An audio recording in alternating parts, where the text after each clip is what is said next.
I've been using email since 1995. That's almost 30 years. The first form of email was created in 1971. That's older than me and the modern internet. The world has had a lot of time to get used to using email and is essentially the default communication of business, which is great because you can say, I'll email you, and everyone knows what that means. The flip side is that the world has evolved and there are much better systems and tools for sharing and managing information than email. But they're difficult to use if everything is stockpiled in your inbox. It's also challenging to manage your time and attention if you have to wade through your emails to figure out what you're supposed to be doing and where that file or piece of information went. My email habits were one of the first self-sabotaging activities I had to reform when I started running my own business.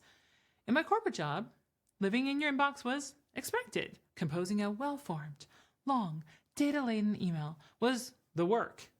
Turns out that isn't really getting anything done.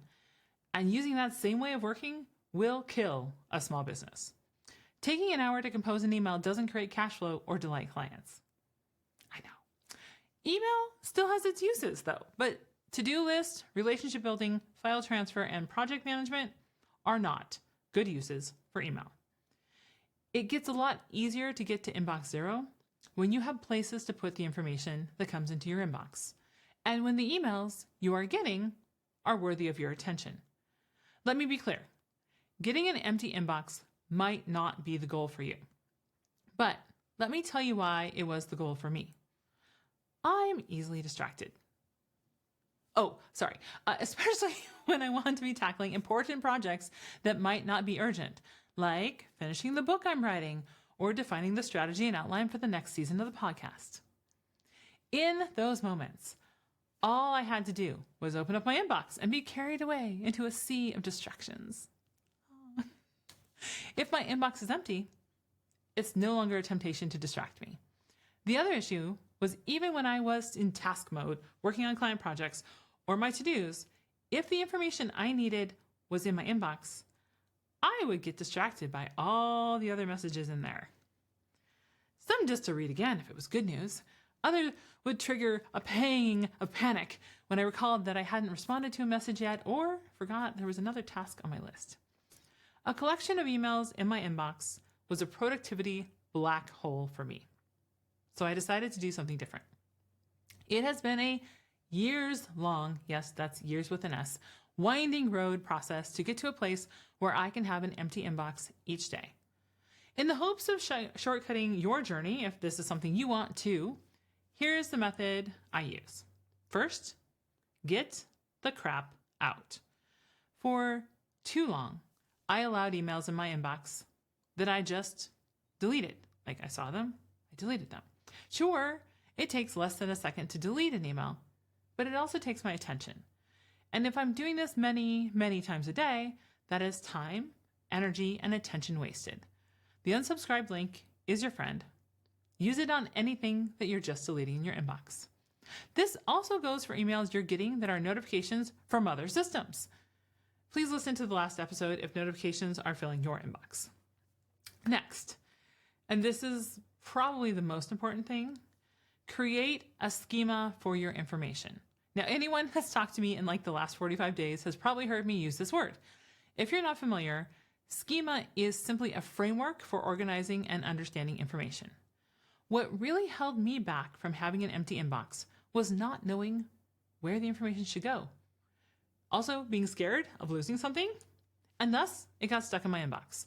Once I had a defined place for the information to live, it didn't have to stay in my inbox. And no, this is not a one and done process. This might start out being a review at the end of the week to see what's left in your inbox and then deciding or defining where that information goes. You probably are going to have to define a couple new places because that information is stuck in your inbox because it doesn't have a place to go. And third, stop sending internal emails. Really, at this point, if you're still communicating inside your company via email, you need a better system. There are many to choose from. Reach out if you need help. And then fourth, choose the right communication method.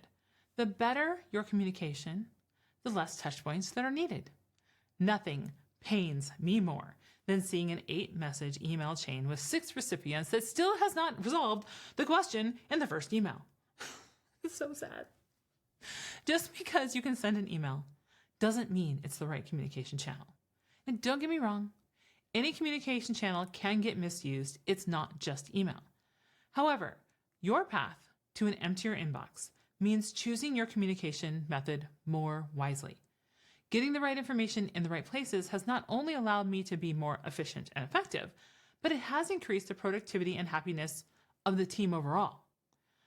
Booting the overflowing inbox can be the first step to improving communication, both inside and outside the organization. I find that now I have more time, attention, and energy to dedicate to the more important tasks and projects in the business. The overall outcome of an empty inbox is that I'm more effective during my work hours, so I can work less hours and also work on a book. In the next episode, it's a wrap on season 4, and I'll be talking about using systems to create consistency. If you enjoyed this episode, you can head over to leverageyourspark.com to subscribe, leave us a review, or share with a friend. Everyone deserves to have less stress and more impact.